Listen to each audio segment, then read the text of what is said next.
Alors je vous ai vu, je pense, presque tout le monde. Bonjour à ceux que je n'ai pas salués. Alors j'aimerais encore m'incliner moi-même un court instant. Seigneur, merci de ces moments ensemble. Et tu es notre Dieu, tu es notre Créateur, hein, comme nous l'avons chanté. Tu es plein d'amour, plein de grâce. Hein, et nous voulons lever les yeux vers toi encore ce matin et nous nourrir de ta personne. Seigneur, tu es notre pain, que tu veuilles bénir ta parole, Seigneur, que tu nous as laissé, parole de vérité, et que tu soutiennes et fasses grâce encore. Merci parce que ta grâce abonde en toutes circonstances. Au nom de Jésus-Christ. Amen. Alors, on a vu la semaine dernière que Dieu a choisi de se révéler à nous par différents noms, par ses noms. Et on avait vu donc ces noms composés, notamment Yahvé Jiré, l'Éternel pourvoit. Yahvé Rapha, l'Éternel me guérit. Yahvé Nissi, l'Éternel est ma bannière. Yahvé Shalom, l'Éternel me donne sa paix. Et il y a encore d'autres noms comme cela dans l'Ancien Testament, et donc on va en voir plusieurs autres ce matin. Par exemple, au milieu de toutes les lois que Dieu a donné à son peuple d'Israël, il va dire une parole qui nous enseigne sur sa personne. On va prendre ensemble un premier passage, c'est Lévitique, chapitre 20, et versets 7 à 8.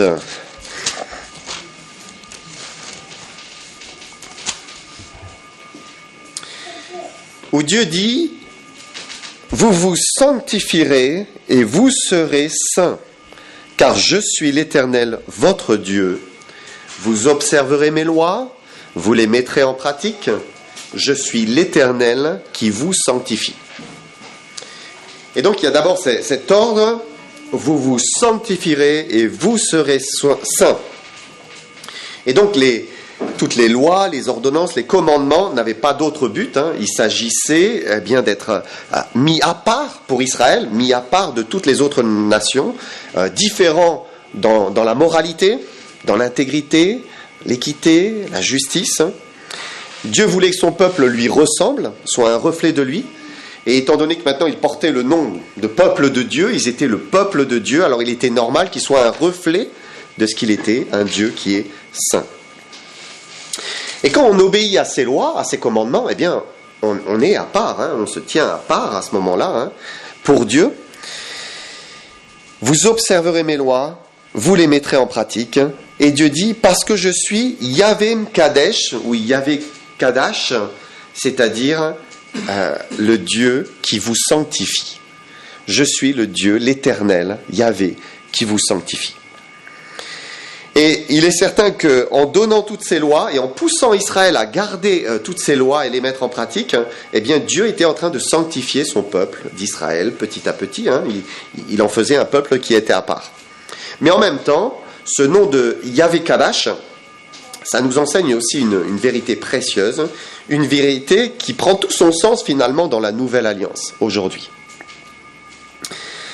Christ est venu faire sa demeure dans le cœur de ses enfants, en nous. Hein.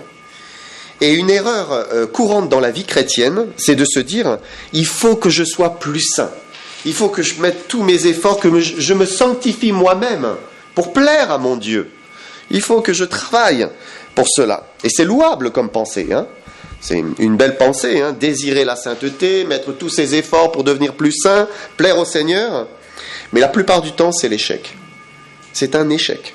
Plus on souhaite la sainteté et on veut y aller, plus on lutte, plus la chair se manifeste et on mesure combien on est faible et combien on n'arrive pas en fait. On n'arrive pas à la sainteté. Et il nous faut comprendre que c'est Dieu qui est Yahvé Kadash. C'est lui qui sanctifie, l'Éternel qui nous sanctifie. Et c'est l'œuvre de Dieu de nous sanctifier. Ce n'est pas notre œuvre. Ce n'est pas à nous de nous sanctifier. Quelle force nous aurions pour nous amener à une plus grande sainteté? Quelle force? Nous sommes faibles. Paul disait, voilà, j'ai la volonté. Je n'ai pas le pouvoir. Je n'ai pas la puissance. Je n'y arrive pas. Même si dans ma tête, j'aimerais, je veux, mais je n'y arrive pas. On n'a pas la force de faire le bien qu'on veut. On n'a pas la force d'être saint comme Dieu est saint. Et c'est pour cela que Dieu dit, et j'aimerais qu'on prenne cette fois un passage dans le Nouveau Testament, 1 Thessaloniciens, chapitre 5, versets 23 et 24. 1 Thessaloniciens 5, versets 23 et 24. Il dit que le Dieu de paix vous sanctifie lui-même tout entier, et que tout votre être, l'esprit, l'âme et le corps, soient conservés irréprochables lors de l'avènement de notre Seigneur Jésus-Christ. Celui qui vous a appelé est fidèle, et c'est lui qui le fera. Et nous ne nous sanctifions pas nous-mêmes, mais c'est le Dieu de paix qui peut nous sanctifier lui-même. C'est son œuvre, c'est son travail, c'est pas le nôtre, et il est fidèle pour le faire. C'est ce que Paul affirme ici, c'est une promesse. Il est fidèle, c'est lui qui va le faire, c'est lui qui va vous sanctifier, c'est son travail. Alors qu'est-ce que je dois faire moi? Quelle est ma part dans tout ça? Le meilleur moyen, c'est d'aimer Dieu. Simplement d'aimer Dieu, de s'occuper de lui, de s'attacher à lui, de finalement entretenir une relation véritable avec lui, un culte personnel, une communion avec lui, de le choisir chaque fois qu'il y a des décisions à prendre. Seigneur, quelle est ta volonté? Je veux faire ta volonté. Je veux te faire confiance, Seigneur. Aide-moi à te faire confiance. Et ça, simplement, on développe une communion avec lui. C'est ça. Et plus la communion elle se renforce, plus Dieu nous sanctifie. Et ça se fait tout seul, en fait. Ça se fait tout seul. Parce que plus je m'occupe du Seigneur et je m'attache au Seigneur, plus il accomplit sa promesse dans mon âme. Il me sanctifie. Et c'est naturel, ça découle de cette relation avec lui. Parce que plus il grandit en nous, c'est mathématique, plus le péché diminue en nous. C'est un petit peu, je pensais, on a du vinaigre balsamique à la maison. Vous savez, c'est bien noir.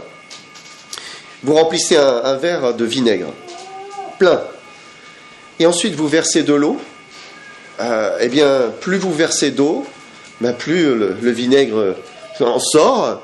Et puis, si vous continuez, il finit par se purifier. Et c'est la même chose. Plus le Seigneur nous remplit, plus on s'occupe de lui, plus le péché est expulsé. Ça sort naturellement, simplement. Expulser les mauvaises habitudes, expulser les mauvaises pensées, expulser le péché. Ça sort. Ça sort. Dieu est Yahvé Kadash. Il nous sanctifie. Mais il est aussi Yahvé Tzidkenu. Alors, on va prendre Jérémie 33.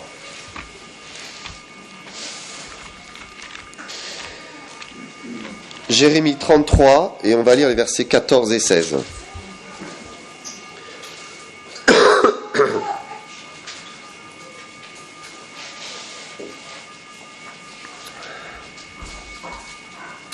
« 14 à 16. Voici les jours viennent, dit l'Éternel, où j'accomplirai la bonne parole que j'ai dite sur la maison d'Israël et sur la maison de Juda. En ces jours et en ce temps-là, je ferai éclore à David un germe de justice. Il pratiquera la justice et l'équité dans le pays. En ces jours-là, Juda sera sauvé. Jérusalem aura la sécurité dans sa demeure. Et voici comment on l'appellera, l'Éternel, notre justice. » Donc le contexte de ce passage, c'est une parole prophétique, ça nous parle du millénium. Le millénium, c'est ce temps futur où Dieu, régnera. Jésus-Christ va revenir, il va poser les pieds sur la terre, il y aura toute cette période des jugements, la tribulation, l'apocalypse. Et puis à terme, après cela, Jésus-Christ va régner à Jérusalem. Et là, il va imposer la justice au monde. Le prince, le roi de la justice sera sur terre et il régnera. Aujourd'hui, la justice, même s'il y a des tribunaux, même s'il y a des lois, elle est souvent en faillite. Les injustices, elles sont nombreuses. Mais Dieu promet qu'il y aura un temps où la justice sera parfaite. C'est apaisant. Vous vous souvenez du sermon sur la montagne? Jésus dit: heureux ceux qui ont faim et soif de justice, ils seront rassasiés. Rassasiés. La justice sera partout. Les hommes ne pourront plus commettre toutes les incivilités, les crimes, les meurtres, les viols et tout ce que vous pouvez entendre aujourd'hui dans les faits divers. Ça ne sera plus possible. Parce que Christ régnera, il imposera la justice. Et Israël sera en paix dans sa demeure. C'est ce qu'il est dit, en sécurité, parce que le Dieu juste veillera sur eux, il est Yahvé Tzidkenu. Mais là encore, c'est une vérité qui prend tout son sens dans la Nouvelle Alliance. Parce que notre justice à nous, c'est quoi ? Il y a un verset qui dit, c'est un vêtement souillé. C'est un vêtement, vous savez, un tissu sur lequel on essuyait la plaie des lépreux. Voilà, c'est ça. C'est notre justice, elle est souillée par le péché. Nous n'avons pas de justice en nous-mêmes. Dieu dit, il n'y a point de juste. Pas même un seul. Pas même un seul. Pas un seul juste. Mais lorsque Dieu nous sauve, eh bien c'est aussi pour nous justifier et nous accorder sa justice. Et non seulement il pardonne nos fautes passées, mais en plus, il nous donne sa justice. C'est quand même quelque chose. Imaginez un curseur, et vous êtes dans le négatif, dans l'injustice. C'est notre cas à tous. Et Dieu ne fait pas que ramener le curseur à 0, en disant, bon allez, on efface l'ardoise, 0. Non, c'est qui ? Il met le curseur dans le positif, parce qu'il nous donne Jésus-Christ. Il est notre justice. C'est quelque chose. On est au bénéfice de la justice de Jésus-Christ. En 2 Corinthiens 5, 21, nous lisons, « Celui qui n'a point connu le péché, donc Jésus-Christ, il l'a fait, Dieu l'a fait devenir péché pour nous, afin que nous devenions en lui, en Jésus-Christ, justice de Dieu. » Et il y a eu un transfert, un échange. Je lui ai donné mon péché, il m'accorde sa justice. Et c'est pour ça qu'il peut dire, mais vous êtes juste en Jésus-Christ. Vous êtes parfaitement juste en Jésus-Christ. Nous devenons en lui justice de Dieu. Quelle grâce, L'Éternel est notre justice. Notre justice. Dans les Écritures, il y a ce nom de Yahvé, simplement le tétragramme. Vous savez qu'il est mentionné plus de 6000 fois dans l'Ancien Testament. C'est énorme. C'est le nom de Dieu qui est mentionné le plus dans la parole de Dieu. Ensuite, quand vous prenez ces noms composés, comme par exemple Yahvé Tzidkenu, là, c'est intéressant de regarder, mais combien de fois il se trouve. Et là, vous voyez que souvent, c'est isolé. Ici, Yahvé Tzidkenu, c'est 2 fois en Jérémie. L'Éternel, ma justice. 2 fois. Mais il y a un nom composé qu'on trouve 239 fois dans la Bible. C'est Yahvé Sabaoth. Yahvé Sabaoth, c'est l'Éternel des armées. Alors là, lui, on le retrouve un peu partout, presque dans tous les prophètes. Sabaoth, ça veut dire armée, combattant, division, guerre, combat, service. Et Dieu règne sur des armées. Quelles sont-elles ? Bien sûr, on pense les armées célestes, d'abord. Il règne sur des myriades et des myriades d'anges qui peuvent se ranger en bataille pour vaincre. Dieu est aussi le Dieu d'Israël. Et quand vous regardez l'histoire, vous voyez qu'Israël était aussi une armée entre ses mains, animée par Josué. Israël allait rendre justice. Dieu s'en servait comme d'une arme pour aller châtier des peuplades qui étaient coupables d'injustice, de crimes. De la même manière, Dieu peut se servir d'un peuple païen et puis venir frapper Israël. C'est ce qu'il a fait. Quand son propre peuple était dans l'injustice, il se servait d'un autre peuple pour venir châtier Israël. Parce que Dieu est celui qui règne. Il règne sur toutes les armées. Et peut-être on peut aller un peu plus loin et dire que même les éléments de la nature sont un peu comme des armes entre ses mains, puisque Dieu se sert de tout pour accomplir ses desseins. La tempête, la mer, la pluie, le vent, la grêle. Dieu règne sur l'univers tout entier. Peut-être c'est pour ça qu'il y a certaines traductions qui ont choisi de traduire Yahvé Sabaoth par l'Éternel, le maître de l'univers. Par exemple, la traduction récente, là, second 21, dit « le maître de l'univers ». À mon sens, je pense qu'il vaut mieux rester avec l'Éternel des armées. C'est quand même plus scripturaire. Hein. Mais c'est un nom qui manifeste la grandeur. Dieu est grand, Dieu est puissant, il est une autorité. Un nom qui nous pousse à nous courber, à nous agenouiller.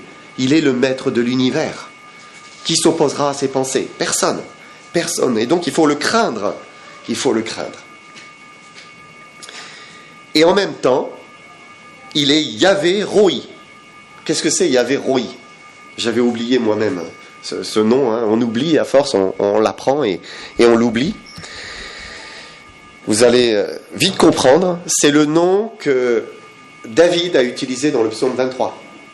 L'Éternel est mon berger. Yahvé Roi. Et c'est un vrai contraste. Hein. Le grand Dieu de l'univers, hein, Yahvé Sabaoth. Et puis d'un seul coup, le Dieu proche, le Dieu intime, le Dieu qui est à côté de moi, hein, Yahvé Roi, l'Éternel, mon berger. Et de la même manière qu'il peut être un feu dévorant qui dévore ses ennemis, il est aussi un Dieu qui est proche, qui est affectueux avec ses brebis. L'Éternel est mon berger, je ne manquerai de rien. François avait choisi un des chants, on a chanté une partie du psaume 23 tout à l'heure. Et c'est bien ainsi que Dieu s'est révélé à nous, qui avons cru en son Fils bien-aimé. Dieu prend soin de nous comme un berger prend soin de sa brebis.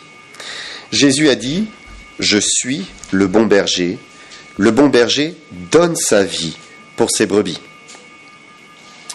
Et c'est ce que David, jeune berger, donc, a compris, alors qu'il s'occupait des brebis de son père.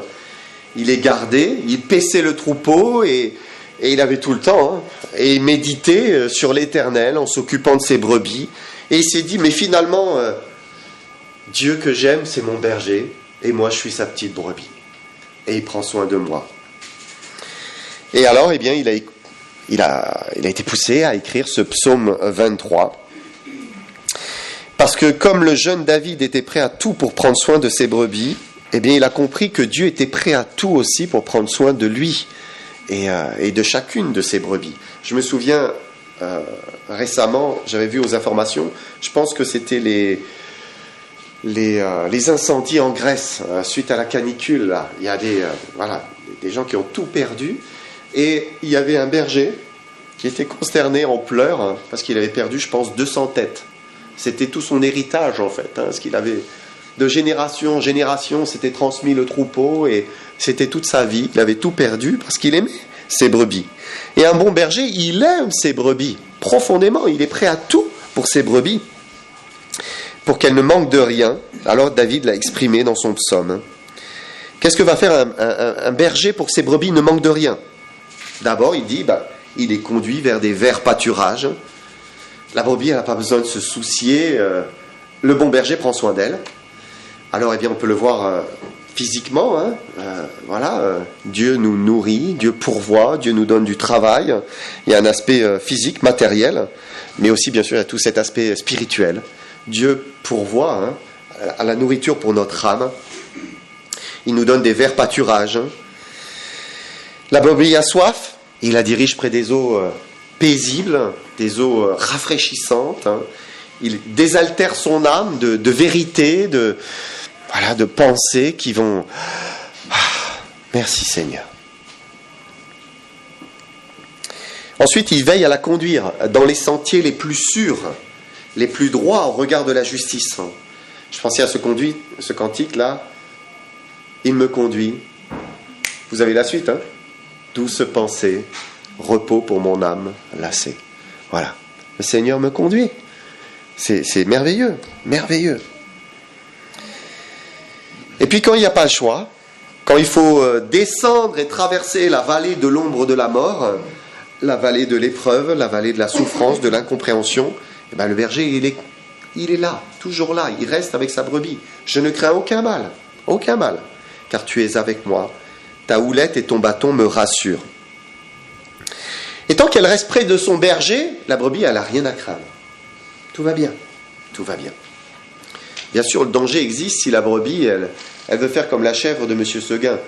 Vous vous souvenez, hein, Blanchette, je crois, hein, qui a voulu se sauver, hein, elle est passée par la fenêtre, Et puis elle a trouvé la montagne majestueuse et la liberté, la liberté.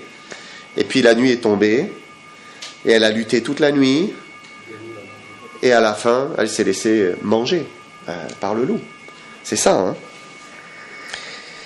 Et si on reste attaché à lui, on est en sécurité, on est protégé par le bon berger. Il veille sur nous. Et même s'il y a des ennemis, David dit, tu dresses devant moi une table en face de mes adversaires. Tu oins d'huile ma tête, ma coupe déborde. Et c'est la grâce de Dieu qui accompagne la brebis. Parfois, c'est vrai, il y a des loups, des ennemis qui tournent autour, hein, mais le berger, il veille, il garde, il protège. Tel David, qui va même lutter contre un lion, lutter contre un ours, pour défendre ses brebis. C'est quand même, ça m'a toujours impressionné, ça. Hein. Ils sont rares, hein, les gens qui luttent contre un ours ou un lion. C'est difficile, hein, mais voilà, protéger son troupeau. Et Dieu est Yahvé, Roi. Il nous protégera toujours de l'ennemi. Et même il va plus loin jusqu'à oindre la tête de l'onction du Saint-Esprit. Hein. C'est l'huile qui coule sur la tête de la brebis. Le Saint-Esprit qui nous est donné par grâce, par grâce, par grâce, encore par grâce. Alors David dit, plein de certitude, oui, le bonheur et la grâce m'accompagneront tous les jours de ma vie, et j'habiterai dans la maison de l'Éternel jusqu'à la fin de mes jours. Dieu est vraiment mon bon berger, il est mon berger. Alors j'aimerais terminer avec un dernier nom ce matin, et on trouve ce nom dans le livre d'Ézéchiel. En fait, c'est le dernier verset du livre d'Ézéchiel. Pour le contexte, quand vous lisez tout ce qui précède, en fait, c'est la division du pays d'Israël dans le millénium. C'est encore le millénium. Hein. Dieu va diviser Israël pour les tribus, et puis aussi Jérusalem en portions. Mais alors, dernier verset, Ézéchiel 48, verset 35. Hein, circuit 18 000 cannes. Donc il parle en cannes, hein, pour les mesures. Et dès ce jour, le nom de la ville sera « L'Éternel est ici ». Et il dit « Yahvé Shama ». L'Éternel est ici. C'est en fait le retour de l'Éternel à Jérusalem. Quand vous prenez le début du livre d'Ézéchiel, et je pense à partir du chapitre 8, donc il y a Ézéchiel qui est transporté dans la vision, et puis petit à petit il va voir la Shekinah, la présence de Dieu, quitter Israël. Pourquoi ? Parce qu'il est témoin. Il voit toutes les abominations, tout ce qui se fait qui est terrible. Alors eh bien, petit à petit la présence de Dieu s'éloigne. Mais ici à la fin du livre, le prophète nous parle de la restauration. Et le millénium, c'est le temps de la guérison pour le peuple d'Israël. Et là, ils vont vivre un rétablissement comme peuple de l'Éternel. Et là, ils vont goûter de nouveau à Yahvé Shama. L'Éternel est ici. L'Éternel est là, avec eux. Maintenant, est-ce que Dieu est Yahvé Shama pour nous ? Est-ce que Dieu est avec nous, ici ? Qu'est-ce qu'a dit le Seigneur avant de nous quitter ? Je suis avec vous. Merveilleux. Tous les jours, jusqu'à la fin du monde. Quelle grâce, quelle grâce. Le Saint-Esprit, dans nos cœurs, c'est l'exaucement de cette promesse. Il est là, pour toujours. C'est merveilleux, merveilleux. Si on est au Seigneur, si on est sauvé par grâce, si on s'est réfugié sous la croix de Jésus-Christ, et qu'on croit que vraiment Jésus-Christ est mort pour nos péchés, évidemment, hein, il faut placer sa confiance en Jésus-Christ, le recevoir, dire oui Seigneur, je crois que tu es mort pour moi, sauve-moi, c'est indispensable. Hein. Si c'est le cas, alors il est Yahvé Shama, il est ici, dans notre cœur, parce qu'il entre véritablement, et il habite dans nos cœurs. Et Dieu dit, il dit même que lorsque 2 ou 3 chrétiens sont ensemble, eh bien, il est encore là. C'est ce qu'il dit en Matthieu 18, je vous lis versets 19 et 20. Je vous dis encore que si 2 d'entre vous s'accordent sur la terre pour demander une chose quelconque, elle leur sera accordée par mon Père qui est dans les cieux.